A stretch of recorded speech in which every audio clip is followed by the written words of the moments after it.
Petite présentation rapide du contexte de cette recherche. En fait, le service la ville de Cavaillon et son service patrimoine et musée s'est engagé depuis de nombreuses années, évidemment, dans des recherches autour de cette synagogue si importante pour la ville, pour le Vaucluse et plus anciennement pour le Pont-Avennessin. Donc nous avançons pas à pas dans la connaissance de ce riche patrimoine juif. Il a commencé, cette recherche a démarré en 2013. Alors pour ceux qui s'en souviennent, sur un dossier que nous avions engagé pour un classement du patrimoine juif au patrimoine mondial de l'UNESCO. Donc c'est un dossier qui nous a tenu en haleine, on va dire, jusqu'en 2016, avec en 2014 une présentation au Comité national des biens français des dossiers qui avaient été réalisés pour les villes sélectionnées pour ce classement. Donc je rappelle, il s'agissait donc d'Avignon, évidemment, Carpentras, l'Île-sur-la-Sorgue, Perles-les-Fontaines et bien sûr Cavaillon. Donc toutes ces villes s'étaient jointes pour déposer ce dossier de classement. Bon, malheureusement, n'a pas pu voir le jour pour diverses raisons.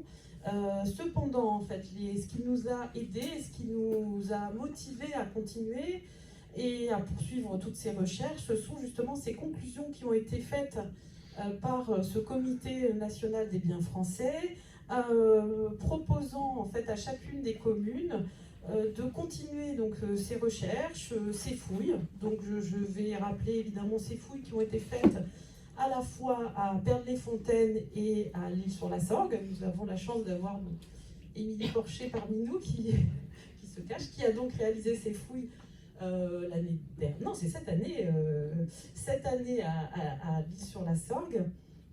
Des recherches qui ont également été faites et des restaurations qui ont été faites à Carpentras. Et nous, de notre côté, donc à Cavaillon, alors nous avons la chance d'avoir une synagogue en élévation, ce qui n'est pas le cas de toutes ces villes. Nous avons la chance d'avoir un bain rituel, nous avons la chance d'avoir encore la rue, donc qui est la rue hébraïque dans son état alors quasi originel, non pas comme, voilà, non bien sûr, mais en tous les cas, voilà, nous avons la configuration du quartier juif avec cette synagogue en élévation, en bon état général. Je dis bien ça parce que justement, vous comprendrez pourquoi. Et donc, Cavaillon n'avait pas forcément une obligation en fait de travailler de façon plus approfondie. Pour autant, on a un petit peu rebondi sur ça. Et on s'est dit, travaillons sur cette histoire qui, en fait, de la synagogue et du quartier juif qui a été un peu, comment dire, les recherches sont un peu anciennes, voilà. Donc on s'est dit, on va peut-être revenir dessus. Les recherches sont un peu anciennes, donc reprenons à zéro. Donc c'est ce qui avait été engagé en 2016.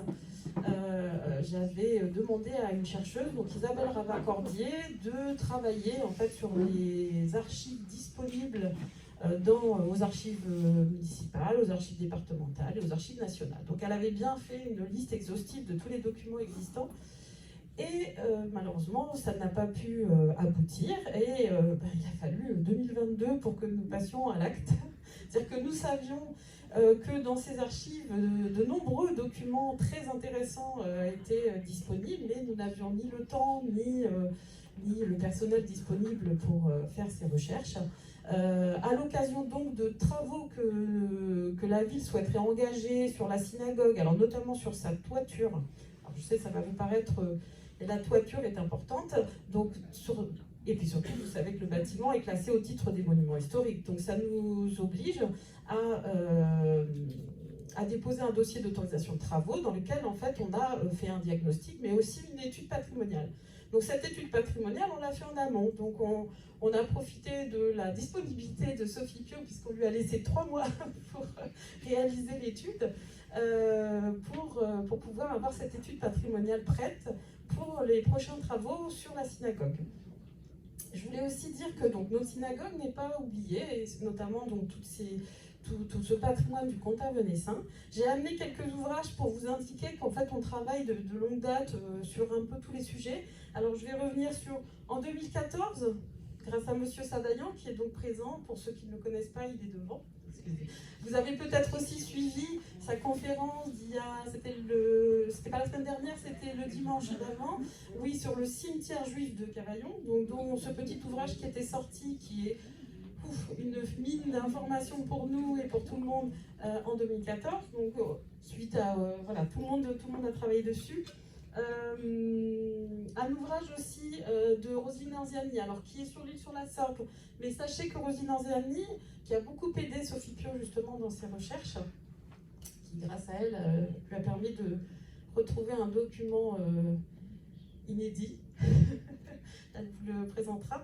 Elle travaille en fait sur la même thématique en fait qu'elle dit sur la Sorgue, c'est sur la Sorgue, c'est sur les confronts, donc sur les propriétés à l'intérieur même de la carrière. Donc c'est particulièrement intéressant, c'est un travail extrêmement minutieux et nous espérons pouvoir voir le jour de son ouvrage dans les prochaines, je crois dans les prochains mois, c'est ce qui a été dit, mais bon voilà, c'était compliqué quand même de faire un ouvrage et surtout de l'éditer à compte d'auteur, c'est toujours très très compliqué. Et donc évidemment, une des prochaines conférences, ce sera donc avec Roselyne Anziani qui présentera le résultat de ses recherches. Donc on attend avec impatience. D'autres ouvrages aussi qui ont parlé de Cavaillon et de tout ce patrimoine juif du comtat venaissin, des colloques organisés par le Musée d'art et d'histoire du judaïsme en partenariat avec souvent l'INRAP, l'Institut national de recherche d'archéologie préventive, donc sur l'archéologie du judaïsme en France en 2010. Donc c'est François Guyonnet, qui est actuellement directeur du patrimoine de l'île sur la Sorgue, qui était intervenu pour présenter ce patrimoine. Je reprends un peu mes notes. En 2019, un colloque aussi sur les Juifs, une tâche aveugle dans le récit national, où j'ai pu présenter en fait le patrimoine juif de Cavaillon. Et le dernier en date, donc c'est l'année dernière, enfin non, c'était cette année, en 2022, l'archéologie du judaïsme en Europe, où justement Émilie Porcher a pu présenter donc ses travaux, ses recherches sur la synagogue de l'île sur la Sorgue et présentation également de la découverte du mikvé de Pernes-les-Fontaines. Donc c'est un sujet qui est traité en permanence en fait, donc c'est intéressant aussi de voir que ça avance, la recherche avance. Ça intéresse beaucoup aussi M. Salmona qui a sorti cet ouvrage sur l'archéologie du judaïsme en France avec notre petite lampe d'orgon qui est présentée dans l'ouvrage. Il a fait tout un travail aussi sur cette lampe. Paul Salmona étant le directeur du musée d'art et d'histoire du judaïsme. Et bien sûr, pour ceux qui ont été sollicités ou qui ont déjà acquis cet ouvrage, que nous avons pu sortir en partenariat avec la région Sud, ce petit parcours du patrimoine sur le patrimoine d'Avignon et du comtat, à la fois donc, en français, en anglais et traduit en hébreu, puisque nous avons un public qui visite la synagogue internationale. Alors vous pensez bien que depuis 2020 c'est un petit peu plus compliqué, mais c'est un public qui vient du monde entier. Donc on a prévu des ouvrages qui leur permettent de pouvoir comprendre aussi ce patrimoine. Donc cet ouvrage a été rédigé par Aurélie Bonan, qui est chercheur à l'inventaire de la région Sud. Elle a fait un travail remarquable elle a synthétisé toute la documentation existante. Elle n'a pas fait de recherche, mais elle a synthétisé tout ce qui existait. Et c'est pour ça qu'on a souhaité passer en mode recherche ensuite, à partir de tous les éléments existants. Donc je vais laisser la parole à Sophie Piot, qui va vous présenter donc nos nouvelles découvertes de 2022 sur la synagogue de Cavaillon. Voilà, merci à vous tous. Et ah oui, j'ai oublié de vous dire, donc à 16h, nous vous proposons d'aller à la synagogue pour ceux qui connaissent ou qui ont envie d'y retourner. Sophie se propose aussi de venir avec nous pour présenter certains éléments. Voilà. Donc on vous propose des visites à 16h à la synagogue. Merci à vous et à plus tard pour des questions.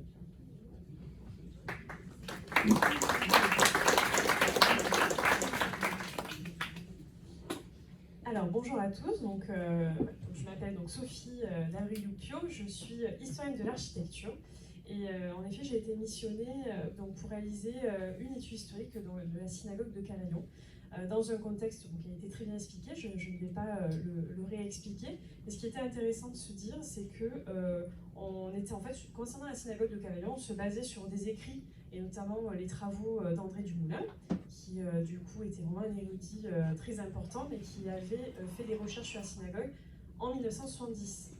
Donc en fait, ces travaux, on n'a pas l'impression, mais ils commençaient déjà à dater. Et en réalité, il n'y avait jamais eu de réelle recherche exhaustive. C'est toujours difficile pour les chercheurs et les historiens. On sait très bien que on espère toujours découvrir tous les documents, mais bon, certainement que les futurs chercheurs en découvriront d'autres. En tout cas, il y avait quand même un souci d'exhaustivité et d'approfondir la recherche. Donc c'est dans ce cadre-là qu'on m'a missionné pour pouvoir approfondir en tout cas la connaissance de la synagogue. Et cette mission elle a duré 3 mois. Vous savez, 3 mois ça peut paraître long, mais c'est aussi très court quand on est chercheur. Donc l'idée c'était vraiment d'être efficace et de pouvoir reconstituer cette histoire. Alors très rapidement, pour que vous compreniez quelles sont mes missions en général, donc voilà, comme je vous l'ai dit, moi je suis historienne de l'architecture indépendante et j'interviens dans le cadre de missions de recherche historique. Alors là, ce cadre-là, c'est un peu le cadre typique de mes interventions, c'est-à-dire que souvent on va restaurer un monument, un hôtel particulier, une chapelle, etc. Et on a besoin de connaître l'existant pour mieux valoriser dans le futur l'édifice. Et c'est vraiment sur ce principe-là que cette mission c'est aussi basé. Après, bien sûr, il y a un désir de connaissance. Et donc, il y a parfois des propriétaires qui peuvent aussi missionner simplement pour connaître l'histoire du lieu. Moi, j'aime bien cette phrase, cette citation de Yassine Chauveau, qui était l'ancien archiviste en chef du département de Vaucluse, et qui, je trouvais bien représentative de la synagogue de Cavaillon. Lorsqu'il dit que la synagogue de Cavaillon est comme un précieux coffret délicatement ciselé à la manière d'un bijou. C'est vrai que de l'extérieur, on a cette sorte de coffret qui peut paraître un peu plus sobre, et cet intérieur, cet écrin qui, moi, m'a tout de suite ému et touché. Je vous propose de mettre quelques photographies pour ceux, j'imagine que vous connaissez tous très bien la synagogue, ou en grande partie, mais je me disais, c'est peut-être bien de commencer par un rapide volet de photographique pour se remettre en tête. Donc on le verra après. Là pour l'instant déjà, on a bien sûr la façade sud et une partie de l'intérieur de la synagogue. Et avant toute chose, par contre, j'aimerais qu'on parle du contexte historique. Je vais essayer d'être succincte parce qu'il y a des érudits qui parlent très bien de ce contexte-là, bien mieux que moi certainement. Mais des études historiques que l'on a publiées ensuite n'a pas pu se faire en scindant le contexte historique, que ce soit provençal, mais aussi bien sûr les juges du pape, de l'histoire en fait, de la synagogue, mais même aussi de l'histoire de la carrière, de la population de Cavaillon, des autres carrières du comtat, etc. Donc l'état des lieux, alors ça je le passe rapidement parce qu'en fait c'est ce dont on a parlé et c'est ce que Nadia nous a très très bien expliqué à l'instant. Mais c'est quand même important de poser les bases. Donc la synagogue de Cavaillon, c'est un monument bien sûr emblématique du passé judaïque riche donc du comtat vedestin et finalement de cette double culture judéo-provençale. Et c'est vraiment des bâtiments qui représentent au mieux cette histoire riche. Et bien entendu, c'est d'ailleurs à tel point que ce monument était en effet protégé en 1924, puisqu'il est classé au titre des monuments historiques. Et en plus, c'est un édifice que l'on visite, donc c'est un édifice ouvert au public. Donc il y avait aussi cette notion à prendre en considération au début de l'étude historique, de savoir que aussi ce lieu est bien entendu ouvert. Alors bon, le cadastre d'aujourd'hui, mais ça nous permet aussi de le resituer un petit peu dans son espace. Donc on a bien entendu donc, la synagogue parcelle 1067 avec la rue hébraïque et donc finalement ce parcellaire qui est encore dense, mais on verra tout à l'heure qu'il était bien plus dense avant. Donc ce fameux état des lieux, donc là j'ai mis quelques photographies que j'avais prises pour cette mission. Donc la façade nord avec la tourelle, le passage couvert que l'on emprunte pour accéder déjà à la porte qui me permet de passer donc, au premier espace, le rez-de-chaussée, donc la salle des femmes. Ça va pour les photographies, vous voyez bien? Ça va. Donc cette première salle au rez-de-chaussée, donc voilà, je vous passe rapidement les photographies, mais ça permet de se remettre en tête, et puis après bien sûr on verra. Donc avec le four au rez-de-chaussée. Donc ces espaces-là qui sont très intéressants, et donc la salle des femmes au rez-de-chaussée, pardon, et donc ensuite on ressort donc, de cet espace-là pour accéder à l'intérieur, donc pour accéder au premier étage, pardon. On n'a pas donc finalement de connexion en fait directe entre le rez-de-chaussée et le premier étage. Et vous verrez aussi au fur et à mesure de l'histoire que cet accès a aussi évolué, mais on y reviendra plus tard. Donc on ressort, on emprunte encore une fois ce passage couvert, et puis on arrive sur cette magnifique terrasse avec cette façade dont je me suis permise d'insérer cette belle élévation qui je trouve très réussie, qui est donc dans la maternité et de la DRAC PACA. Et on arrive donc à l'intérieur, bien entendu, de cet espace qui est, comme le disait Yassine Chauveau, donc un vrai écrin à bijoux avec donc la tribune, l'image donc à droite, et le tabernacle, donc l'image à gauche. Donc avec beaucoup de décoration, on y reviendra et on le verra davantage en vrai. Pour revenir donc, ça c'était vraiment pour se reposer un petit peu dans les lieux, pour revenir sur le matériel documentaire existant, comme je vous l'ai dit, on se base, et finalement il y avait un phénomène de copie, donc qui est peu scientifique parfois, c'est-à-dire qu'on se basait finalement sur les propos très intéressants d'André Dumoulin, mais sur ces quelques recherches entre guillemets, et donc il y avait un phénomène de copie, au fur et à mesure, finalement, même dans les articles scientifiques, on avait du mal un peu à se défaire des propos qui se retrouvaient tout le temps, quoi. Donc, mais bon, déjà c'était une très forte base scientifique quand même, bien entendu. Simplement, il fallait aller un peu plus loin. Bien entendu aussi, comme on l'a dit, je remercie chaleureusement le travail d'Isabelle Ravacordi, qui avait fait déjà un premier relevé. Donc elle avait consulté en fait les inventaires, alors bien sûr pas les manuscrits, mais donc les inventaires des archives départementales, municipales, etc. Elle avait relevé alors des pages et des pages, et des tableaux de cotes en fait, de documents anciens, classés par typologie, par thématique. Ça pouvait être la carrière, mais ça pouvait être que la synagogue, ça pouvait être sur les habitants de la carrière, etc. Donc ça, c'était un travail remarquable. Et bien entendu, Rosine Anziani, qui m'a énormément aidée, puisque elle, avec toutes les recherches qu'elle a fait sur les confronts des habitants de cette carrière de Cavaillon, elle avait des documents qui étaient forcément, qui évoquaient la synagogue. Et grâce à elle, on a pu découvrir des informations jusqu'à ce jour inédites. Donc pour les conclusions des recherches archivistiques, pour vous donner un peu un ordre d'idée, donc en 3 mois, on a récolté une centaine de documents, dont une soixantaine d'actes notariés, ce qui fait 1200 photographies et 80 pages de transcription. Donc c'est un travail qui est assez conséquent. Donc en fait, pour vous donner un ordre d'idée, alors ça il est à disposition de consultation, voilà. Pour vous donner un ordre d'idée, donc par exemple, donc ça c'est le volume, on l'a divisé en deux pour des questions aussi de facilité de consultation. Donc on a pu publier l'étude historique en elle-même, et ce document, ce volet-là, concentre toutes les transcriptions des documents. Parce que le but, c'était pas que de photographier les documents anciens, mais systématiquement on les a transcrits pour que les futurs chercheurs puissent directement, sans avoir à les lire et à les traduire, y avoir accès. Donc essayer de faciliter un peu cette recherche aussi. Donc quels centres, rapidement, mais quels centres ont été favorisés pour les recherches? On a essayé d'être exhaustif là aussi. Donc les archives départementales de Vaucluse, bien sûr. Pourquoi? Parce que une grande partie des documents qui concernent la synagogue ont été passés devant notaire.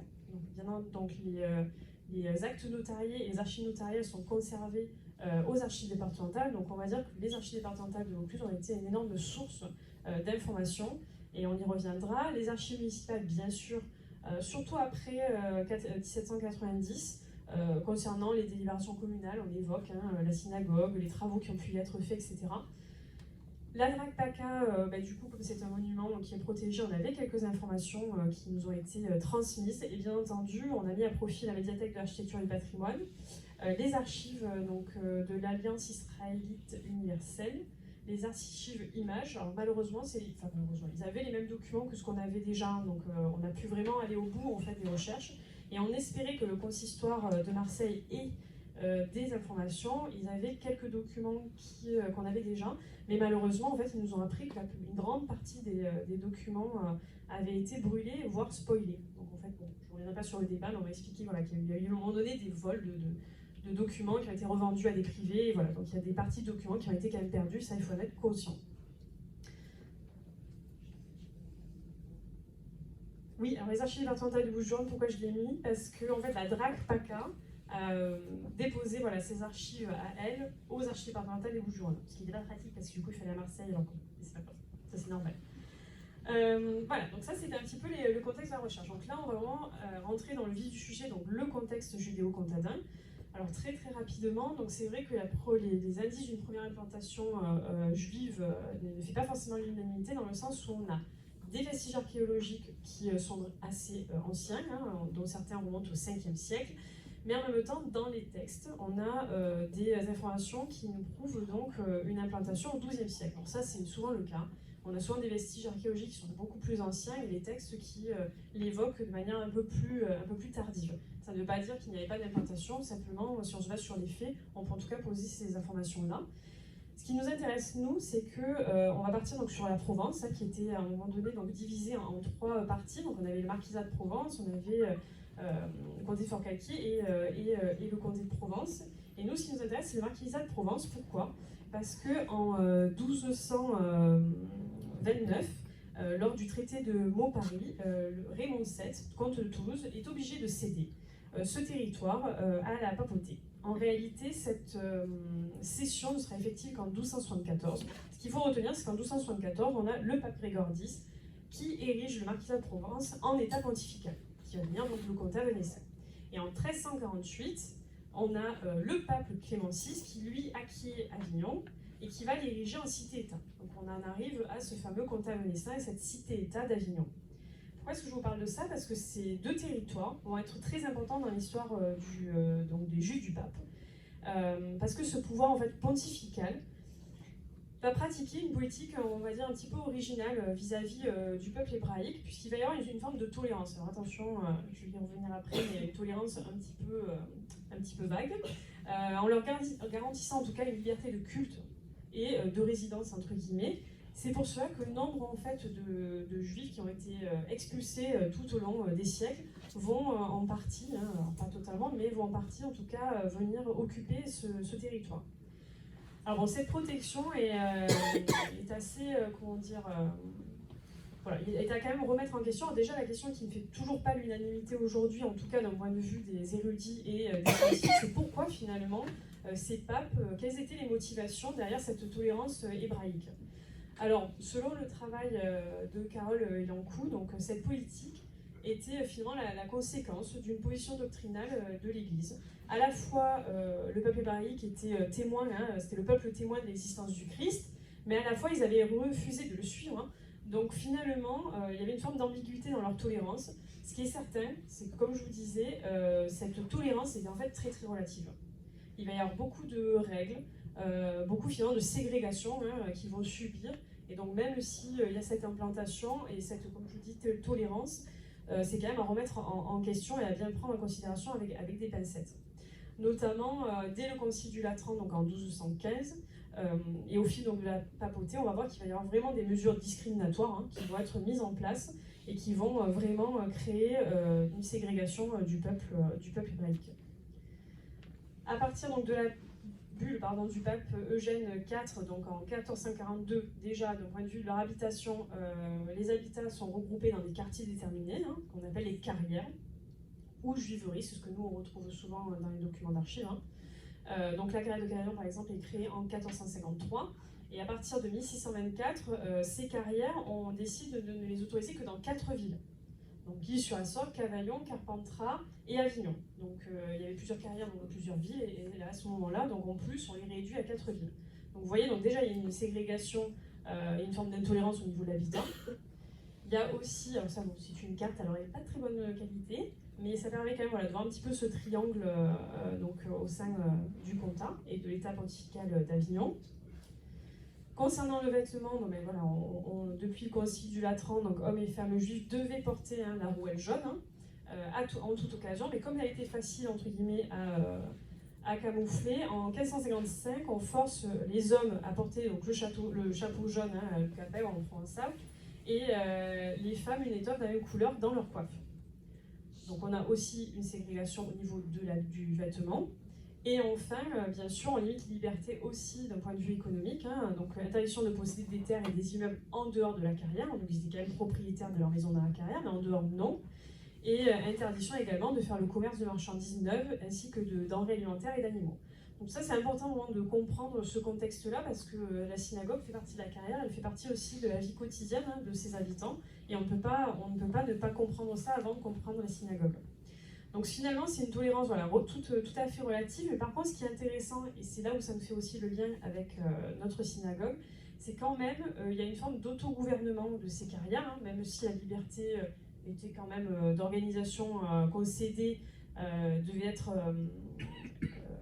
agrémentée en fait par les pouvoirs locaux, tout de même, mais il y avait quand même une forme d'autogouvernement, et cette forme d'autogouvernement est représentée justement par les bélons en fait, qui vont intervenir dans la vie de la carrière et des carrières, et bien sûr de la carrière de Cavaillon. Donc on va y revenir d'ailleurs parce que c'est très intéressant de le comprendre.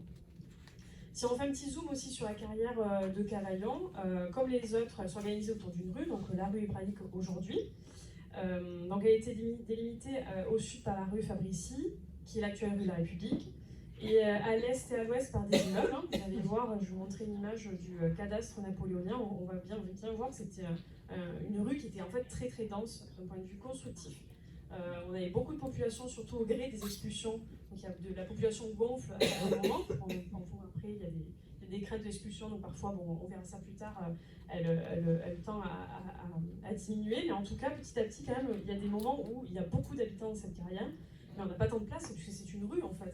C'est une rue qui est fermée au nord, il y a une seule ouverture au sud, elle est bandée par des maisons, donc on vit dans les sous-sols, on construit des étages, en plus on n'a pas le droit d'avoir des ouvertures côté chrétien, donc les ouvertures ne sont organisées que côté rue hébraïque, vers la carrière en fait.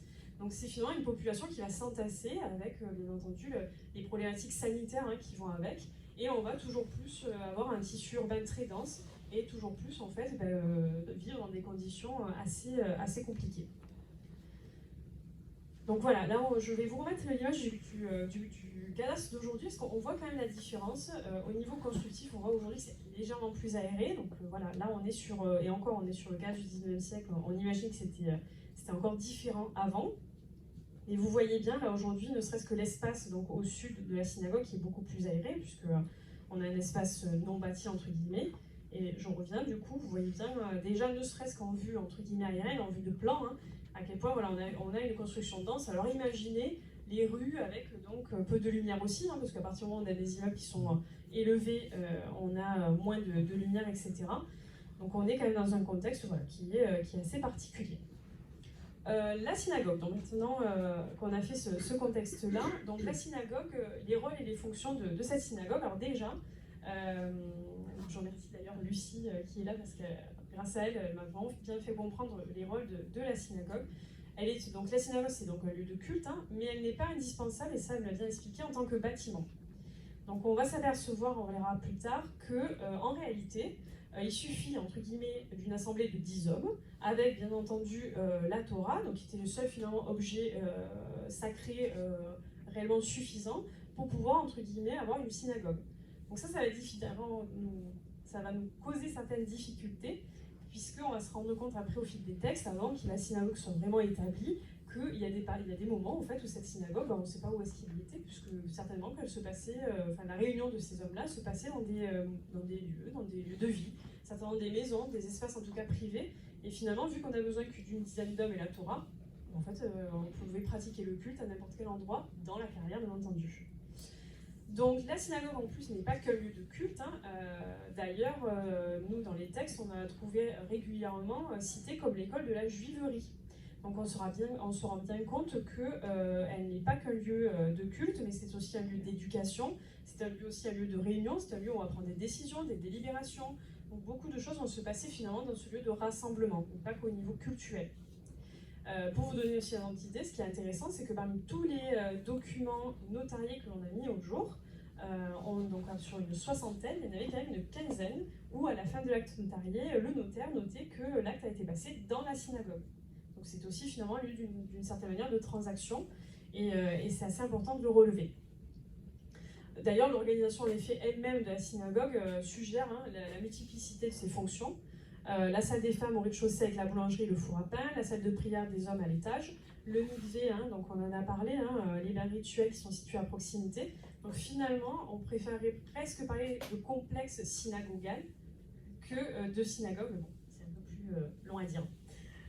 Alors, les Bailons, je ne sais pas si on le dit à la provençale, moi je dirais Bailon aussi, ouais, on est d'accord, étaient les responsables donc, de la communauté, comme je vous l'ai dit, et ils étaient donc les représentants de la carrière et donc de sa population auprès des autorités locales, que ce soit laïques ou papales. Donc eux s'occupaient de collecter par exemple des impôts, ils rétribuaient le rabbin, ils géraient l'entretien des espaces communs de la carrière, les passages, etc. Mais aussi de la synagogue. C'est pour ça qu'eux, on va les retrouver tout le long de l'histoire de cette synagogue, puisque ce sont eux qui vont s'occuper du fonctionnement du culte, mais aussi de l'entretien du bâtiment. Donc beaucoup de documents d'archives que l'on a trouvés, ce sont des délibérations des bailons dans la synagogue, et qui vont traiter de tous les sujets de la vie de la carrière, mais surtout de cet entretien, de cet embellissement, de cette vie de la synagogue. Et finalement, ce sont un peu eux les vrais acteurs de l'histoire de cette synagogue qui est absolument passionnante. Je vous propose du coup de passer directement donc là aux conclusions des recherches historiques basées sur les documents d'archives, j'insiste. Donc si on reprend du début, on a au XVe siècle, donc en 1498 exactement le 23 mars, une autorisation de construire une synagogue. Jusqu'alors, donc, les membres de la communauté, comme je vous l'ai dit, vu que l'assemblée nécessitait que 10 hommes, entre guillemets, et une Torah, jusqu'à maintenant, on ne savait pas en fait où est-ce que réellement avait lieu le culte. Certainement donc que ça se passait dans des habitations, et en plus, peut-être que ça changeait d'habitation, peut-être qu'on désignait une habitation et au bout d'un an ça changeait, enfin bref, toujours est-il que le lieu en tout cas de culte n'est pas certain. Mais ce qui est bien, c'est que ça pose un jalon historique, c'est-à-dire 15e siècle, fin 15e siècle vraiment, on a cette autorisation de construire une synagogue qui pourrait penser qu'on n'avait pas de bâtiment officiel avant. Encore que, parce que Hyacinthe Chauveau, dont je vous ai parlé tout à l'heure, lui affirme que jusqu'à la fin, à la fin du XVe siècle, il y avait déjà en fait une synagogue, que cette autorisation serait finalement une autorisation pour construire une nouvelle, mais qu'il y en avait déjà une. On n'a trouvé aucun document qui vont dans ce sens. Donc on préfère se baser sur les recherches historiques qui ont été faites et sur les documents que l'on a, c'est-à-dire qu'on préfère affirmer qu'en tout cas, il y a une construction de synagogue à partir de l'autorisation en 1498. Alors, bien sûr, il y aura certainement quelques années de construction, donc on va dire que la synagogue, en tout cas la première synagogue, sera construite à cheval entre le 15e et le 16e siècle. Voilà, pour vous donner une idée, je me suis permise aussi d'insérer les informations, enfin une partie des informations d'André Dumoulin. Comme ça vous permet un petit peu de voir, voilà, là, on est dans les années 70, il avait publié un livret en fait, je crois que c'était une grande monographie, mais non, c'est un livret, enfin, il y a quelques pages, donc c'était pour vous dire que ces informations sont très précieuses, mais il fallait vraiment approfondir. Là, on passe aux reconnaissances. Alors, il va falloir s'accrocher parce que ça a été moi, je vais vous expliquer ça de manière très chronologique, donc de manière la plus claire, j'espère, possible. Et il faut vous imaginer que nous, en tant que chercheurs, on est tombé sur des documents qui étaient plus récents, il a fallu remonter le temps, parce que c'est comme ça souvent qu'on travaille, on part des documents les plus récents et on remonte le temps. Donc on a trouvé des documents qui parfois nous ont laissé totalement dubitatifs, qui nous ont plus questionné que répondre à nos questions, mais finalement, avec force de recherche, de patience et surtout avec l'aide de Roselyne Anziani, on a compris, on a démêlé tous ces éléments qui parfois se contredisaient et qui nous laissaient un peu dubitatifs. Donc là, je vais vous parler des reconnaissances. Ça, c'est vraiment un pivot de cette recherche qui a été menée. C'est un type d'acte notarié, donc je vais vous en expliquer la teneur plus ou moins. Bien entendu, on a trouvé des prix faits, mais ça, je vais y revenir après. Mais là, vraiment, on va parler des reconnaissances.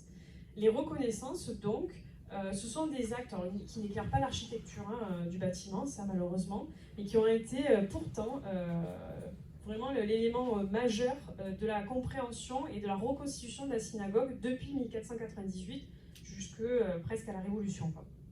Alors en fait, ça c'est encore grâce à Madame Anziani. Donc les reconnaissances, il faut imaginer que les propriétaires, donc le peuple hébraïque, donc les juifs qui habitaient dans cette carrière, étaient propriétaires de leur maison, certes, mais ils payaient une sorte d'impôt à un seigneur. C'est comme si finalement la carrière, puis même on le sait très bien, hein, il y a des territoires, il y a des espaces qui sont morcelés, et il y a des impositions qui sont dues à des seigneurs, à qui on doit une taxe, hein. Et donc c'était le cas ici. Donc pourquoi je vous parle de ça? Parce qu'on a trouvé beaucoup de reconnaissances qui à la fois identifiaient les bailons, donc juifs de la carrière, comme propriétaires de la synagogue, mais à la fois on voyait qu'ils payaient un impôt à des seigneurs, notamment des seigneurs de la Cépède, en fait des seigneurs de l'aristocratie chrétienne. Donc à un moment donné, ça a été très flou avec Roselyne, on se disait mais alors, qui est propriétaire, pourquoi ils sont là, et pourquoi... Voilà. Et puis en plus, vous allez comprendre, il y a eu une grande événement au XVIe siècle qui fait que ça a jeté des troubles, mais on a enfin compris, et notamment grâce à un acte qu'elle a trouvé il y a quelques semaines, et qui donc est inédit, qui n'est même pas encore dans l'étude, il va falloir l'actualiser, et qu'elle a pu mettre au jour, et qui va nous permettre de comprendre l'histoire de ce lieu. Donc ces reconnaissances, si on prend la plus ancienne que l'on a trouvée, elle date de 1569. Alors déjà, ça veut dire que de 1490, avec l'autorisation de construction de la synagogue, à 1569, on a un trou historique, qui n'est pas des moindres quand même, parce qu'on a quand même 70 ans qui passent sous silence. Mais bon, ça c'est malheureusement parfois le lot de la recherche historique, où on a beau essayer de faire des recherches exhaustives, mais on a un trou en tout cas temporel. Et ce qui est important de comprendre, c'est que cette synagogue réapparaît dans les textes. Donc on a des personnes qui sont identifiées, hein, Isaac de Lunel, qui était baillant de la carrière des Juifs de Cavaillon, et qui reconnaissait donc un cens, donc une taxe, qu'il devait à Salomon de la Roque, qui était un seigneur d'Orgon.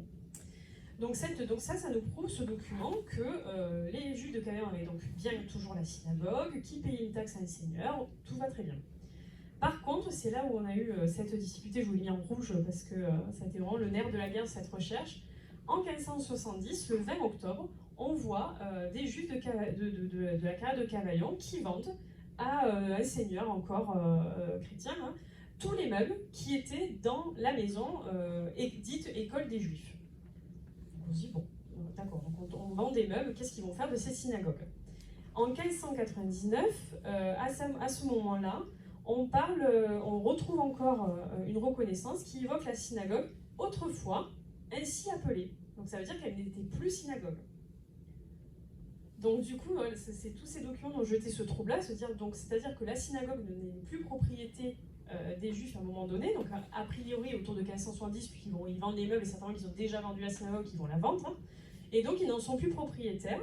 Et donc, on les retrouve propriétaires. Alors, je fais un petit saut à 1611, parce que le 1608, c'est le dernier document justement que Roselyne a trouvé. On fait un petit saut, et en 1611, on retrouve encore, en 1608, en 1608, donc encore l'ancienne école des Juifs. Et nous, on savait que le prochain préfet d'embellissement de la synagogue datait de 1615. Donc on se disait, ça veut dire que de 1570 à 1615 au moins, les Juifs de la carrière de Cavaillon n'avaient plus de synagogue. Pourquoi? Déjà, ça c'était la première question. Qu'est-ce qui s'est passé? Quel est le contexte historique qui explique qu'il n'y ait plus cette synagogue? Et surtout, à quel moment ils vont la racheter? Alors heureusement, donc Roselyne a trouvé ce fameux document de 1611, où clairement, donc là on est en train de travailler encore dessus, donc c'est vraiment la dernière découverte, où clairement on a donc un rachat de la synagogue, on a vraiment les baillons de la carrière qui vont racheter cette synagogue, et on a quelques descriptions, donc la salle basse déjà, c'est-à-dire qu'il y avait déjà les salles basses, donc on a des indices d'une configuration. Alors bien sûr, ce n'est pas détaillé, hein, comme on espérait l'avoir avec des plans, etc. Mais en tout cas, on a déjà une salle basse, on a un membre haut sur le passage. Alors là, un membre, c'est une salle, hein, c'est une pièce, hein, voilà. On a un barda, donc c'était un espace a priori non bâti, mais pareil, un peu en terrasse. Donc on a quelques informations qui nous donnent une idée, en tout cas, qu'on est en tout cas sur une construction en rez-de-chaussée et premier niveau. Est-ce qu'elle correspondait, alors on sait que la synagogue a été refaite au XVIIIe siècle, mais est-ce qu'elle correspondait à cette emprise que l'on connaît aujourd'hui? Ça par contre, je ne pourrais pas répondre à cette question. Mais en tout cas, on a cet indice-là, et c'est l'élément pivot donc, de cette recherche, de savoir que de 1570 jusqu'à 1611, les Juifs de la carrière de Cavaillon n'avaient plus de synagogue. Et cette synagogue a été devenue propriété de seigneurs d'Orgon. Donc ça, c'est justement le document de 1611. Un régal. Alors, en plus, celui-là est numérisé, on a de la chance, ce sont les archives départementales de Vaucluse, d'ailleurs qu'on remercie aussi beaucoup pour leur aide, qui nous l'a numérisé. Donc après, si on zoome et tout, c'est en très bonne qualité. Voilà, donc ça c'est le fameux document que Roselyne a mis au jour. Et on est en train donc de travailler là-dessus, et on voit bien la signature de Scipion de la Cépède, qui était un seigneur d'Orgon, qui revend cette synagogue enfin aux Juifs de la carrière de Cavaillon. Donc pour terminer sur ce sujet-là, donc qu'est-ce qui s'est passé? Pourquoi en 1570 les Juifs de Cavaillon vont vendre cette synagogue? Tout simplement, si on regarde le contexte historique, entre 1569 et 1570, ça correspond en fait à un moment où on va souhaiter, ou en tout cas la papauté va vouloir expulser les Juifs, d'accord, du comtat. Cette expulsion ne sera jamais totalement, ne sera jamais même mise en place, hein, ça va rester à l'état, on va dire, de menace, mais néanmoins, on va dire que quand même c'est une population qui subit régulièrement des expulsions, surtout quand on sait que cette carrière s'est remplie aussi de populations hébraïques qui venaient d'autres pays, d'autres régions, etc., qui avaient déjà été expulsées. Donc autant vous dire que en fait, l'explication, c'est qu'en 1569-70, on menace encore d'une nouvelle expulsion. Beaucoup de Juifs de la carrière vont en fait partir. Ils vont partir, ils vont se réfugier dans d'autres zones. Hein, et donc la carrière va se vider d'une partie de sa population. Et si on veut que la carrière se vide d'une partie de la population, d'autant plus qu'on a cette menace d'expulsion que l'on prend quand même au début au sérieux, bien entendu qu'on va revendre la synagogue puisque elle n'aura entre guillemets plus lieu d'être si cette expulsion est effective. Mais bon, on sent quand même cette menace, elle a été longue, hein, parce que c'est vrai quand on lit les recherches aujourd'hui, on sait qu'elle est vaine avec notre recul à nous, mais cette menace a été longue puisqu'il faut quand même attendre 1611 pour que les Juifs de la carrière de Cavaillon soient assez bien réimplantés pour qu'ils puissent racheter et savoir qu'ils sont assez en sécurité pour racheter leur synagogue. Ça va? Bon, parce que alors, les reconnaissances, c'était le sujet... Maintenant qu'on l'a passé, ce sujet de reconnaissance, donc vous avez compris que c'était le document qui nous a permis de comprendre l'histoire de cette synagogue et le fait qu'elle ait été vendue à un moment donné. Je passe rapidement, on a trouvé des reconnaissances jusqu'à 1754, donc de 1569 à 1754, donc pendant quasiment 2 siècles, on a régulièrement ces reconnaissances qui prouvent qu'on paye une taxe à des seigneurs. Encore une reconnaissance de celle-ci, je pense que c'est celle de 1744. Et maintenant, on passe donc au premier préfet. Donc là, on va passer sur un autre type, enfin le dernier entre guillemets type de document d'archives qui est le plus intéressant pour nous, les préfets. Donc les préfets, pour résumer rapidement, ce sont des actes passés devant notaire qui assurent la transaction passée entre un entrepreneur, un artisan, hein, et le propriétaire qui souhaite faire des travaux. C'est comme si aujourd'hui, moi, mon devis, je le passe, pour simplifier, c'est tous mes devis de ma maison, je les passais devant notaire pour m'assurer en fait d'une part que l'artisan va bien faire les travaux, et d'autre part, lui, ça lui permet de s'assurer qu'on va bien lui rétribuer, hein, bien sûr, son travail. C'est très très rapidement résumé. Donc le préfet, il faut savoir que c'est une pratique qui va s'arrêter à partir de la Révolution. C'est une pratique aussi au XVIIIe siècle qui tend quand même à être abandonnée. Et il faut aussi savoir que c'était pas systématique. C'est-à-dire que régulièrement, j'ai trouvé des documents qui me prouvaient qu'on avait fait un accord verbal pour faire des travaux. Donc parfois, s'il n'y a pas de préfet, ça ne veut pas dire qu'il n'y a pas de travaux. Hein. Parfois, il y a des accords donc, verbaux qui ont été faits. Ben, s'il y a des accords verbaux, avant de remonter le temps, on ne saura pas quelle en était la teneur. En tout cas, ces préfets, pour un historien de l'architecture, c'est vraiment le document majeur que l'on va cibler pour pouvoir reconstituer l'histoire d'un bâtiment. Donc ce premier préfet, on n'a pas trouvé d'autres, mais comme je vous dis, ça ne veut pas dire qu'il n'y a pas eu d'autres travaux. Hein. Mais ce premier préfet concorde d'ailleurs avec le rachat de la synagogue en 1611. Bon, 4 ans se passent, il y a eu certainement eu des travaux dont on n'a pas trouvé les documents. Mais toujours est-il qu'il est intéressant puisque on va donc embellir hein, finalement donc l'école de la jugerie. Hein. Il baille donc à préfet un maçon pour faire donc un tabernacle à plâtrer. Hein. Et il fallait le faire donc jusqu'au couvert, jusqu'à la toiture de la synagogue, de la même largeur de celui de l'école des Juifs d'Avignon. Malheureusement, la synagogue d'Avignon a brûlé en 1845, donc c'est vrai qu'on aurait pu faire une comparaison, mais en tout cas, ben, voilà, on n'a pas pu. Donc c'est le texte afférent de 1615. J'aime bien parce qu'alors en plus, en plus de la lecture, on a les taches d'encre. le papier n'a pas été rangé. Non, je rigole parce qu'après, les archives départementales, bien entendu, sont garants de la conservation et ils conservent très très bien les documents. Généralement, c'est avant le versement aux archives départementales qu'on a eu des problèmes de conservation, c'est normal, on n'avait pas toutes les techniques avant. Hein. Donc là, je vous ai mis donc, les photographies des vantaux donc, du tabernacle du XVIIe siècle. C'est encore un point d'interrogation. Enfin, bon, je le mets, mais au moins il est là. Ensuite, à partir du XVIIIe siècle, alors là, vous voyez, on fait encore un bond dans le temps, parce qu'on était en 1615, et les préfets suivants, moi, je les ai trouvés en 1750. Alors, première chose, bon, vous imaginez bien que même si la mission a duré 3 mois, normalement, voilà, un sujet, une monographie sur un sujet, ça peut être une thèse, ça peut être même toute l'histoire de toute une vie. Hein, donc, il y a peut-être des documents qu'on n'a pas mis au jour, hein, même si on a essayé d'être les plus exhaustifs possible. Première chose. Je vous ai parlé des accords verbaux, donc il y a peut-être eu aussi beaucoup de travaux qui ont été accordés entre personnes. Hein, mais toujours est-il qu'il y a quand même 25 préfets et quittances qui ont été trouvés, ce qui est colossal. Hein. Enfin, nous, pour des historiens, déjà quand on a quelques préfets, on est content. Donc là, c'est absolument remarquable. Des préfets qui étaient connus, mais beaucoup de documents, bien sûr, qu'on a découverts lors de cette étude. Donc en 1750, c'est le préfet en fait, de reconstruction, de refaire et de reconstruction de la tour, hein, au même endroit où il y en a une qui appartient donc, à l'école des Juifs. Je vous passe les détails, on a environ 8 mètres de hauteur, donc les 32 pans, on les a convertis, merci, ce qui fait 8 mètres, donc on a bien voilà, pu pour... ça nous a permis d'être certains qu'on parlait de la même tour, hein, quand même, parce qu'il y a pu se passer de choses entre-temps, en pierre de taillade, etc.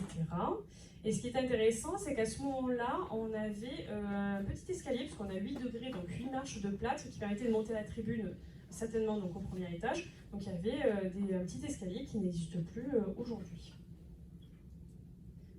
Je vous les mets en parallèle, donc le texte à droite et la tour actuelle aujourd'hui. Ah, là, c'est mieux l'écriture. 1754, alors je vous passe hein, parce qu'on a trouvé beaucoup de préfets. Il faut que vous compreniez que jusqu'à la date de 1771, date à laquelle on reconstruit la synagogue, on a beaucoup de préfets qui nous prouvent que la synagogue nécessitait des travaux réguliers qui n'étaient pas en très bon état. C'est pour ça qu'on va le reconstruire, l'embellir, etc. Donc on a des préfets où on va recrépir un mur. Alors parfois c'est très étonnant, technicité incroyable, puisque parfois on ne refait que le mur du rez-de-chaussée, mais on le refait en entier, c'est-à-dire qu'on parle des systèmes d'étaiement, etc. On va démolir le mur, alors qu'on a le mur du premier étage, mais lui on ne le refait pas. Donc vous imaginez, ça va être vraiment des sortes de pansements qui vont être faits, mais avec les moyens du bord, hein, c'est-à-dire qu'on va reconstruire, recrépir, parce que les murs se fissurent, parce qu'il y a des problèmes de structure, et parce qu'on sent à travers ces préfets qu'il y a vraiment des soucis d'entretien. On refait la toiture, le balcon, etc.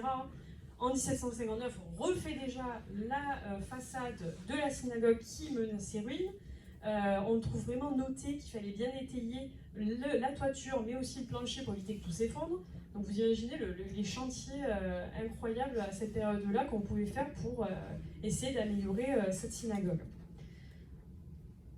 En 1762, on refait encore une balustrade. En 1763, on refait des escaliers. On refait le plancher, etc., etc. Donc depuis 1750, on voit sur plusieurs décennies à quel point on refait donc, comme on peut cette synagogue. Pour finalement, en 1771, on se décide à la refaire complètement. Ou en tout cas en grande partie. On décide déjà de l'embellir, hein, certainement, mais aussi voilà, on décide une bonne fois pour toutes de faire en sorte que structurellement parlant, elle soit en tout cas plus solide. Mais c'est vrai qu'on imagine bien que, comme je vous l'ai dit, c'est construction, reconstruction, on touche au rez-de-chaussée sans toucher aux élévations, etc. Ça a forcément fragilisé le bâtiment tout de même. Donc en 1771, la communauté décide d'emprunter 6000 livres, notamment alors à des banquiers d'Avignon, et les membres de la communauté eux-mêmes vont aussi hypothéquer leur maison. Donc c'est assez touchant de voir à quel point voilà, il y a une solidarité, et on n'hésite pas pour le bien de la reconstruction de la synagogue d'emprunter déjà des banquiers, puis de s'hypothéquer soi-même. Hein. Alors il faudra savoir que, on va y revenir, mais la communauté de Cavaillon va vraiment s'endetter hein, pour la reconstruction de cette synagogue, et on va le voir après. Donc je vous passe aussi les détails, mais on a donc le préfet, le fameux, hein, celui-ci était déjà connu, hein, ce fameux préfet de reconstruction de la synagogue en 1772, qui a été donné donc, à Antoine et Pierre Armelin, un père et fils qui étaient des maîtres maçons. de Cavaillon. Et on a tous ces détails, alors toujours passionnants pour des historiens, tous ces détails d'architecture, corniche, bandeaux moulurés. On parle même de la niche de la chaise des circoncis qu'on pourra voir tout à l'heure. La tribune, le four, voilà, on parle vraiment de tous les détails que l'on retrouve aujourd'hui, ce qui nous laisse vraiment penser qu'on est vraiment sur un état 18e siècle assez remarquable. Hein. Donc le prix fait, hein, voilà, le fameux prix fait que l'on connaissait déjà et qui est aussi très important dans l'histoire de la synagogue. Et ainsi, jusqu'à 1774, on va avoir plusieurs prix faits qui vont être passés. Donc finalement, on est sur une reconstruction de 3 ans, hein, c'est pas 3-4 ans, c'est pas énorme, hein, où on va donc avoir plusieurs prix faits donc de construction de maçonnerie, de dorure, de menuiserie, etc., qui nous, finalement, racontent d'une certaine manière ce chantier. Hein. Donc il y a ce fameux achat hein, au premier étage d'un enfoncement de maison qui va permettre de mettre en place le tabernacle comme on le connaît aujourd'hui. On a des travaux de serrurerie, notamment sur les balcons, les rampes en fer, etc. On a des travaux sur les escaliers, des travaux de blanchiment, etc., etc. Mais surtout, ce qui est important de comprendre, c'est qu'au final, la synagogue, au lieu de leur revenir 6 000 livres, ce qu'ils avaient emprunté, elle leur a coûté 11 000 livres. Donc on est quand même sur un endettement de 5 000 livres, ce qui est énorme pour cette période-là. Et même si voilà, c'est pas l'objet le plus important, mais nous, dans les documents d'archives, on a trouvé énormément de délibération des baillants et puis même de documents qui nous prouvent qu'ils ont eu beaucoup de difficultés sur plusieurs années à rembourser de ces synagogues. Donc au niveau des hypothèques, au niveau de l'endettement, etc., on voit des relances régulières de ces fameux usuriers, de ces banquiers d'Avignon, et c'est vrai que ça a été très compliqué pour eux.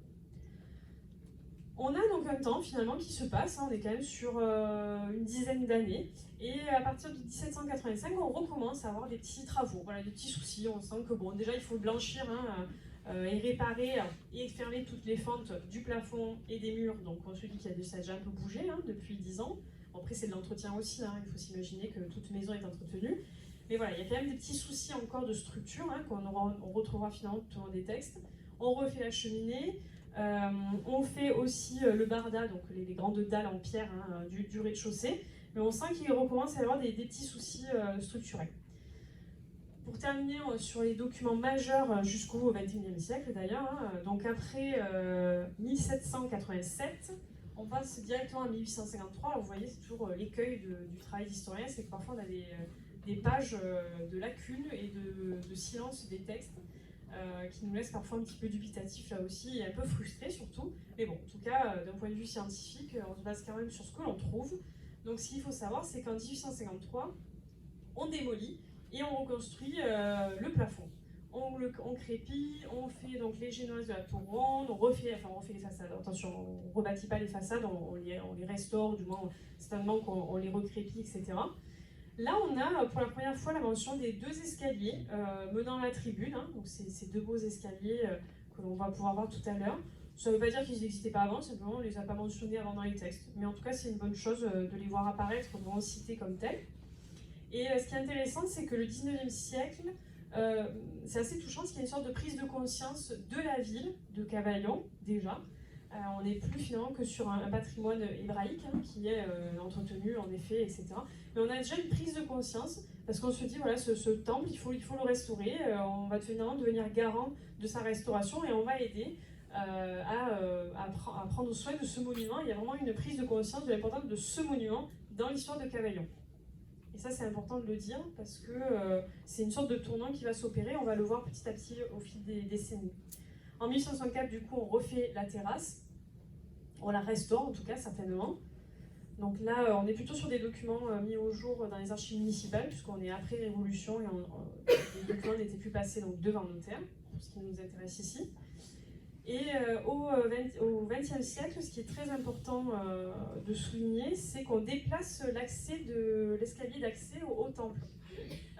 Donc la salle de prière des hommes, hein, elle a toujours été au premier étage, a priori. On le voit donc noté depuis déjà quelques siècles. Et donc pour y accéder, on avait déjà un escalier extérieur, mais cet escalier n'est pas du tout situé là où il est situé actuellement. Je vous montre l'image d'après, ce sera beaucoup plus clair. Pas celle-ci. Voilà, la carte postale ici. On le voit très bien, l'escalier était sur rue.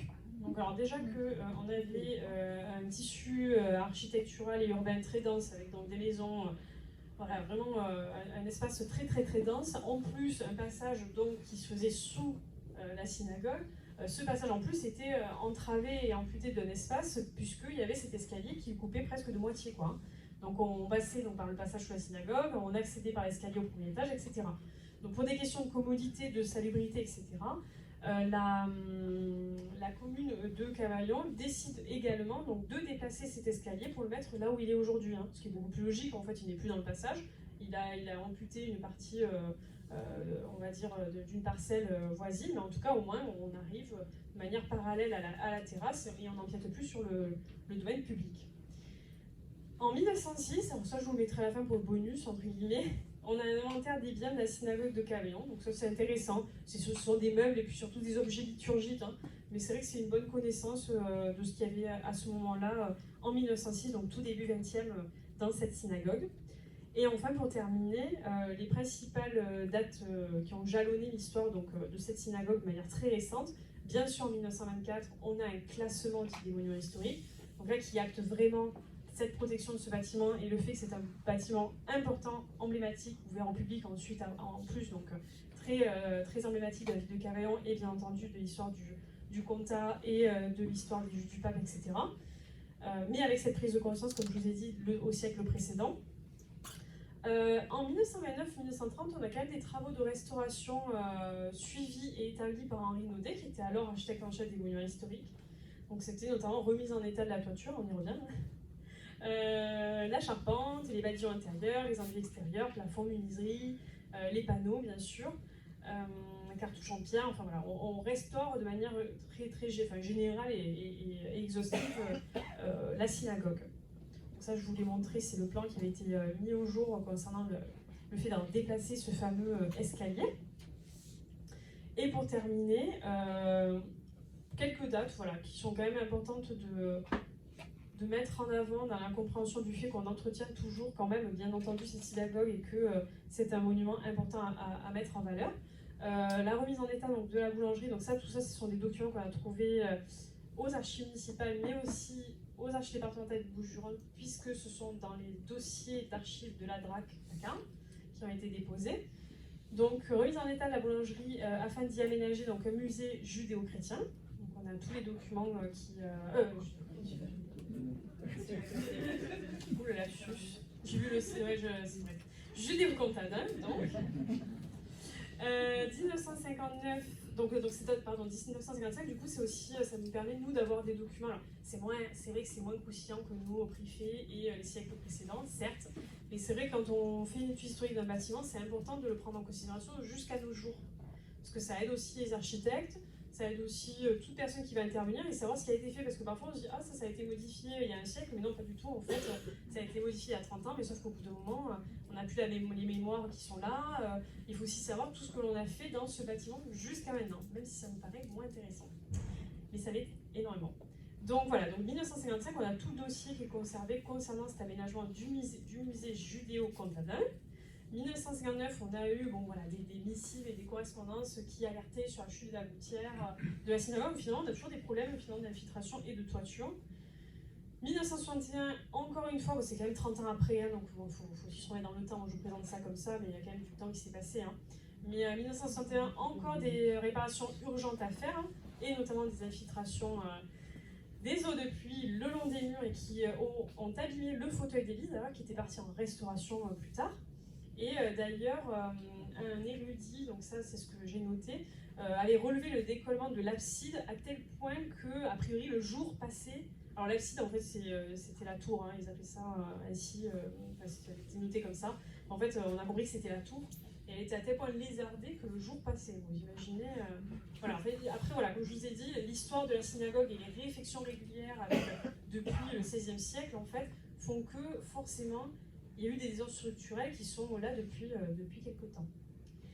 1969-70, on a trouvé beaucoup de correspondances, alors beaucoup de courriers entre les architectes en chef des monuments historiques, les ABF, la DRAC, le département, etc. Pour parler de travaux nécessaires de consolidation encore, d'étaiement, de reprise des stables, des enduits, donc beaucoup de choses et des crédits urgents qui vont être débloqués pour restaurer rapidement les plafonds. Donc on est encore sur des désordres comme cela. 1984, 1991, donc là, énormément de dossiers que l'on a mis au jour qui parlent des très importants travaux de restauration de la façade nord, de la toiture encore une fois, du plancher de la terrasse, ferronnerie, menuiserie, électricité, etc. Donc encore une grosse phase de travaux, donc finalement on en a eu dans les années 30, on en a eu dans les années 60, on en a eu dans les années 90, donc finalement tous les 30 ans, puis là aujourd'hui, en fait c'est tous les 30 ans, normal. C'est normal. On est dans le cycle. Et par contre, voilà, la fin que c'était le fameux. Pour le bonus, donc, avant que j'oublie, je vous mets donc l'inventaire de 1906. Donc ça, c'est un document qu'on trouve aux archives municipales, mais on a aussi trouvé, c'est justement ce document qui se retrouve souvent dans les archives hébraïques, en fait. C'est un peu une copie de document, c'est un document assez important. Voilà, donc c'est intéressant parce que là, je vous l'écris comme ça, mais quand on le voit en plus écrit, c'est attendrissant. Enfin, ça crée toujours de l'émotion de le voir écrit et de voir toute cette liste de mobilier qu'on n'a plus en partie pour certains, ou qu'on a encore. Voilà, on parle des boiseries avec les sculptures, on parle du tabernacle, on parle de grilles, de lustres en cuivre, etc. Donc voilà, ça c'est assez intéressant de découvrir ce document et de le mettre en valeur aussi. Pourquoi pas dans une future exposition.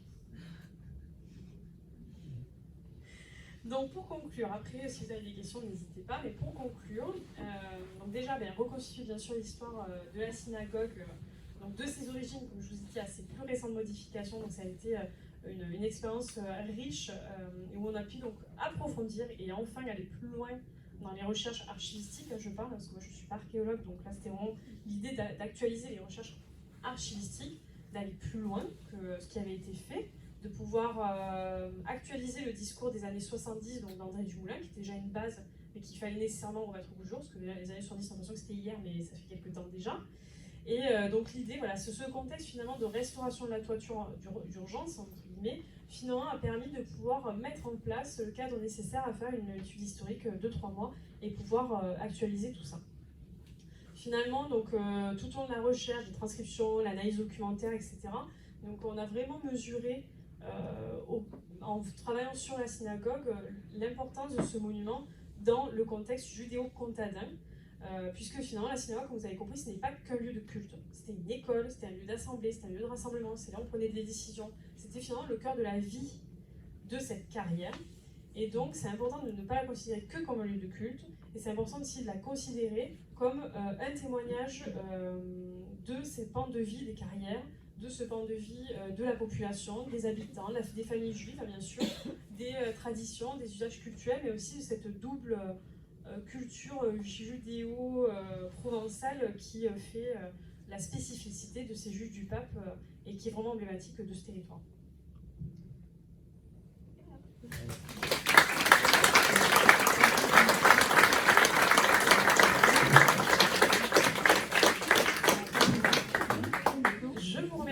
D'avoir été si nombreux à venir, on ne s'attendait pas du tout à ça. Est-ce qu'on a un moment pour qu'on fasse un peu des questions? Est-ce que, voilà, si vous avez des questions, oui. J'aurais voulu savoir si les documents étaient écrits en plusieurs langues ou uniquement en français. Alors ça, c'est une très très bonne question. C'est une très bonne question. Alors, les documents sont écrits en français. Alors, avant l'édit de Villers-Cotterêts, on est sur du latin, bien sûr. À partir de l'édit de Villers-Cotterêts, qui est 1574, je crois, on est sur du français, alors le français, vieux français, mélangé avec du patois. Alors souvent on a des mots patois provençal au milieu, ça oui, donc ça c'est toujours passionnant de lire ça. Mais par contre on n'a pas trouvé de mots ou d'expressions juives. On est vraiment sur du patois provençal. Non, pas du tout, pas du tout. Alors par contre, si, ce qui est très intéressant, c'est là-dessus que Roselyne aussi était passionnée, c'est que par contre les signatures, alors moi je vous les ai pas mises, mais les signatures par contre sont en hébreu. Donc ça par contre c'est voilà, touchant parce que du coup on a voilà, tout le jargon du notaire, hein, donc en vieux français, avec des termes provençaux, donc comme je vous dis c'est bien cette double culture, hein, mais par contre en effet on a les signatures en hébreu. Alors vous pouvez aller les voir, alors en fait à la fin dans tout le document que j'ai produit, tout ce qui est avancé comme information, tout est référencé. Et à la fin, dans l'autre document, donc tout est transcrit. Mais si vous voulez consulter les documents d'origine, en fait vous avez les codes des documents et il suffit.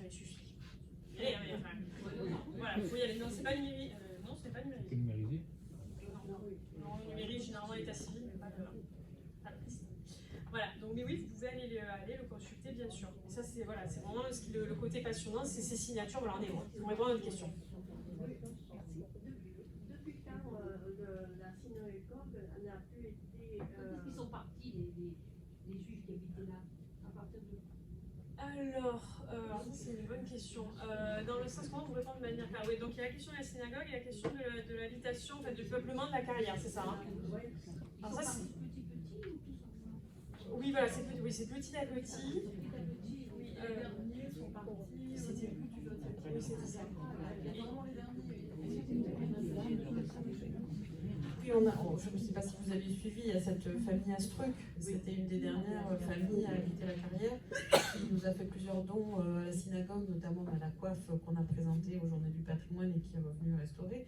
Donc cette famille Astruc qu'on voit sur les photos aussi de du fond Jouve, devant le tabernacle. Donc cette famille Astruc est restée oui, jusqu'au début du XXe siècle, un petit peu...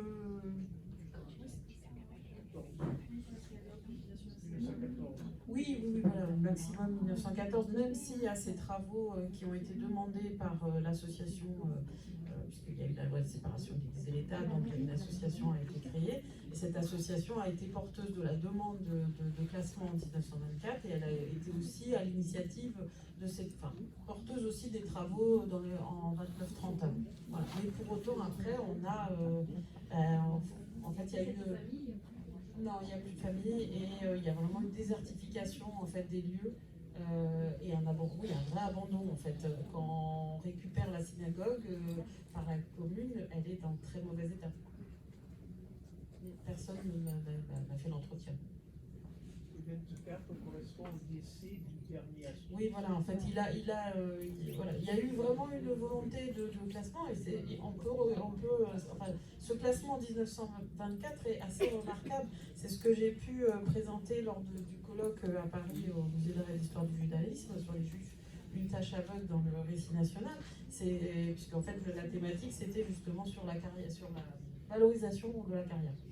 Et j'ai pu justement indiquer, j'ai fait des recherches pour savoir s'il y avait eu d'autres classements entre 24 et... Enfin, le premier classement, c'était rappelez-moi, dans l'Est, j'ai un trou.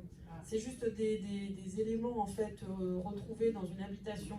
Donc ça, c'est le premier classement d'éléments du patrimoine juif. A suivi justement le classement de la synagogue de Carpentras, puis celle de Cavaillon. Et après, on fait un bond dans les années 80.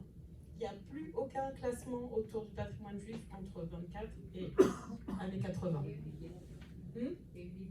Oui, il y a eu les guerres, mais quand même, après les guerres, avant 80, on aurait pu, ce qui n'a pas été le cas. En fait, il y a eu vraiment un oubli, et c'est ce qui avait été, enfin, je vous invite à voir, ça avait été filmé par Academ.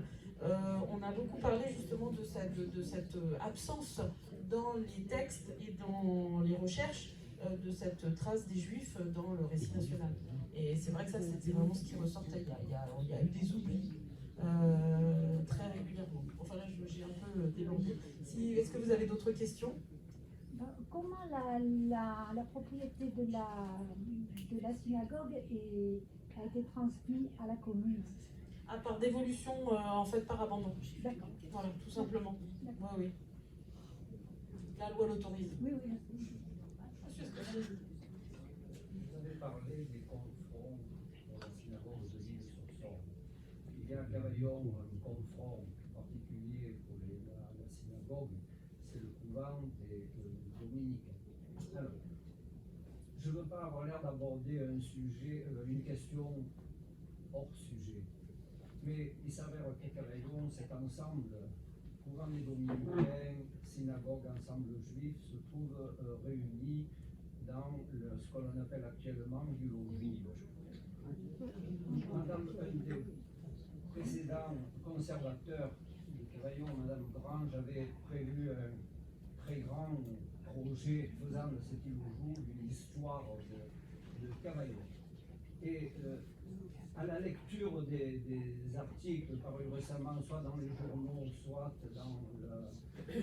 dans la revue municipale, j'ai l'impression que la Fondation Calvet et la ville de Cavaillon s'orientent davantage vers une histoire, une mise en valeur, si vous voulez, de tout ce qui concerne les Juifs dans cet îlot, et on ne parle plus de ce couvent des Dominicains. Or, cette présence des Dominicains là à côté ne me paraît pas anodine.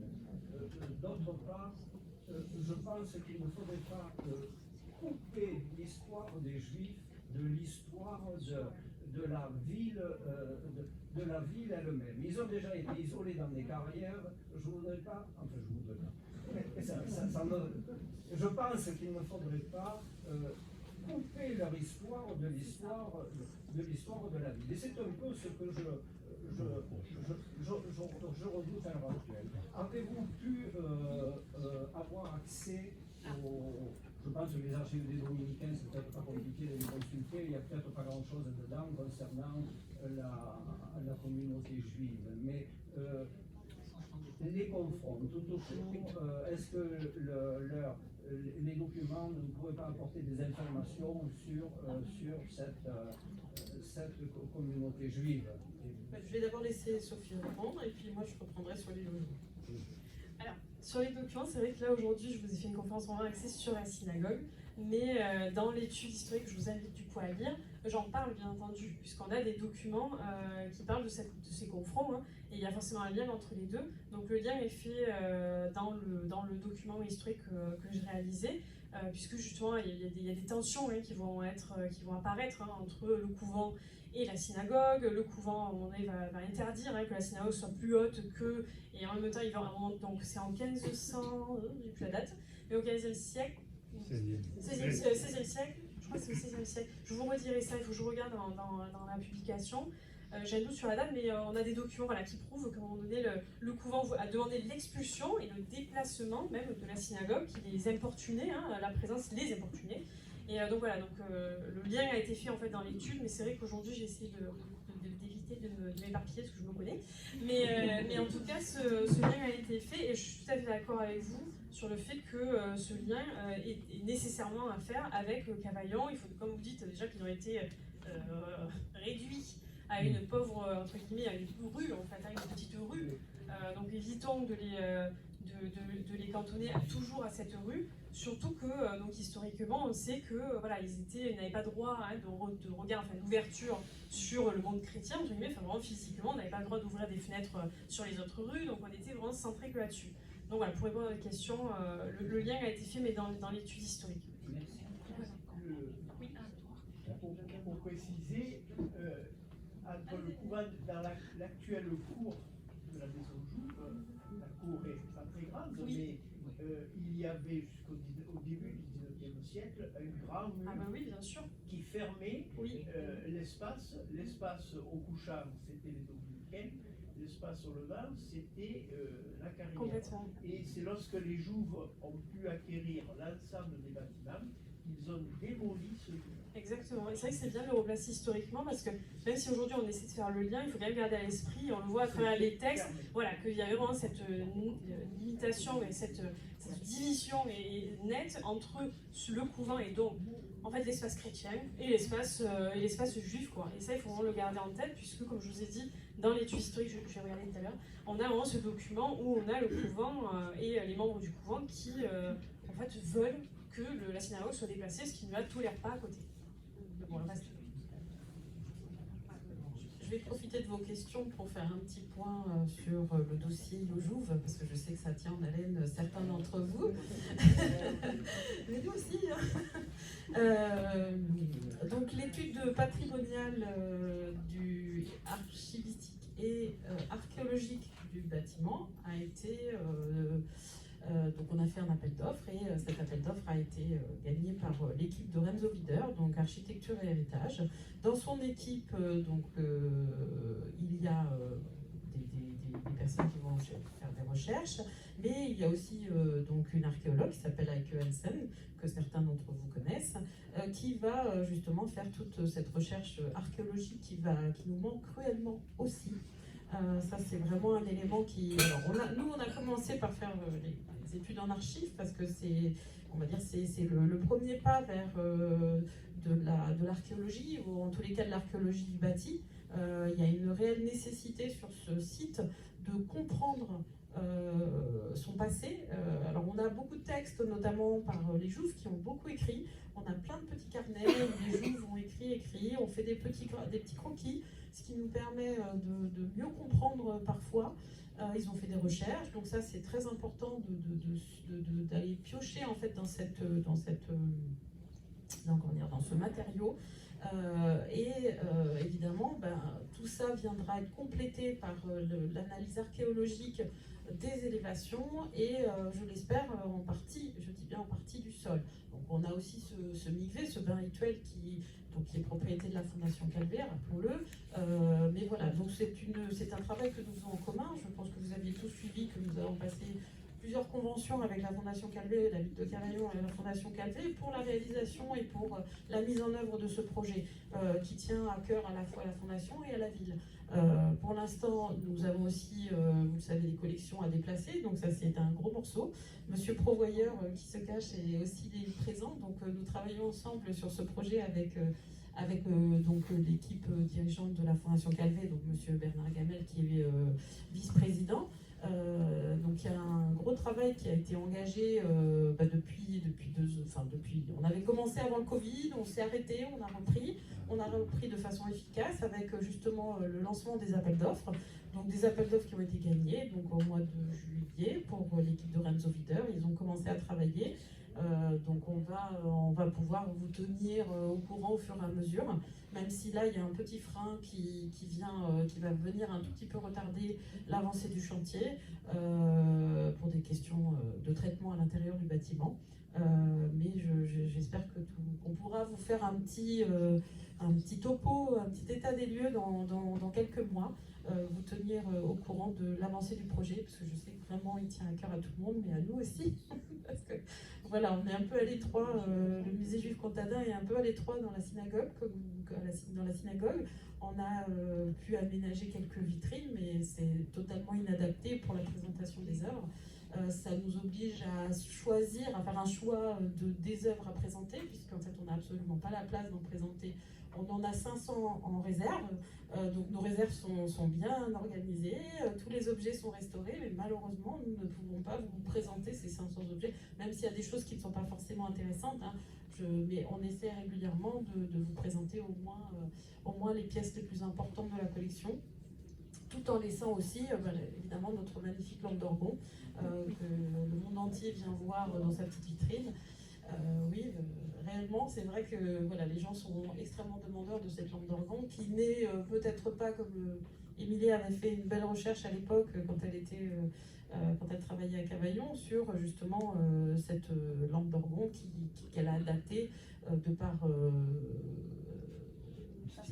sa forme, son style, sa matière, du 1er siècle avant Jésus-Christ. Voilà. Mais ça ne veut pas pour autant dire que nous avons une présence juive, on l'a bien rappelé, nous ne savons pas si ça correspond à une présence juive, alors c'est un plan d'orgon, si c'est de l'autre côté de la Durance, hein, c'est pas si loin que ça, mais voilà, nous ne pouvons pas nous avancer autant que ça, d'abord on n'aura jamais aucun document pour le prouver, et dans le contexte de découverte de cette lampe d'orgon, rien ne permettait aussi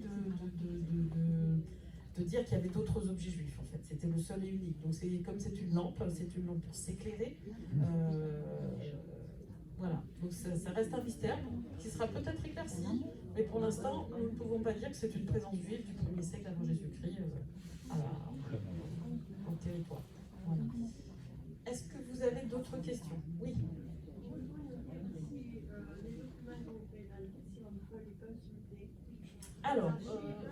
Alors lesquels? Alors, je ne sais pas comment on peut vous les mettre à disposition. On va trouver une solution. Alors peut-être qu'on va les déposer aux archives municipales parce que c'est vrai que nous, en fait, vous pourriez les consulter dans nos bureaux, mais je ne sais pas si vous connaissez nos bureaux, sont un tout petit peu étroits. Donc on va les déposer aux archives municipales, ça vous permettra de venir les consulter. Voilà.